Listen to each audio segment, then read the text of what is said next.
السلام عليكم ورحمة الله وبركاته. ازيكم عاملين ايه؟ يا رب تكونوا بخير. عايزة اقول لكم كل سنة وانتم طيبين، يا رب يا رب سنة سعيدة على الجميع، وتبقى سنة هنا وسعد وفرج وهنا وكل حاجة حلوة تتمنوها يا رب تبقى السنة دي. النهاردة هنبتدي بقى السنة الجديدة بجمالها بحاجة حلوة.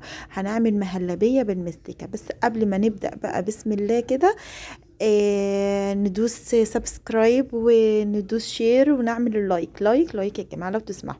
هنعمل النهاردة مهلبية بالمستكة، حاجة وهم مش ممكن تعرفي طعمها، هيوصلك في حتة تانية خالص.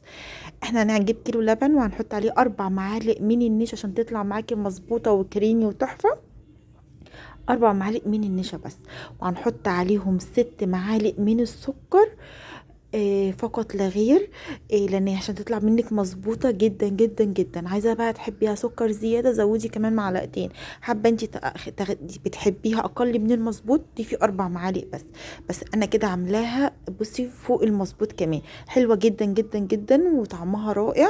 وبعد ما دوبت كل الكميه اللي انتوا شايفينها معايا دي، رفعتها على البوتاجاز وخليتها بقى تلف معايا وتغلي تغلي تغلي، لان المستكه لازم تسيح في قلب المهلبيه. فانا دلوقتي عملت ايه؟ دلوقتي بسم الله ما شاء الله بدات تغلي معايا والقوام بتاعها كريمي. انا عايزه القوام ده. والمستكه لما بتسيح بقى بصي بتوديكي في حته تانية خالص بجمالها وبطعمها. طعمها تحفه تحفه تحفه. المستكه بقى مش هتقولك على جمال المستكه. دلوقتي خلاص. انا طول ما انا مش شايفه المستكه قدامي يبقى هي الحمد لله ساحت في قلب المهلبيه. وتعالوا بقى بسم الله كده، نزلناها من على البوتاجاز وهنجيب البولات بتاعتي ونجهزها. بصوا بقى القوام بتاعها هو القوام اللي انتوا شايفينه ده، قوام الكريمي. هنجيب البولات ونجهزها ونبدأ بقى نصب فيها المهلبية بالمستكة زي ما انتوا شايفين معايا. لحد بقى ايه ما نخلص الكميه، واحنا بنتفرج مع بعض كده فيديو لطيف وخفيف وصغنن كده. ومش هنتقل على بعض خالص في اللي احنا نتفرج عليه.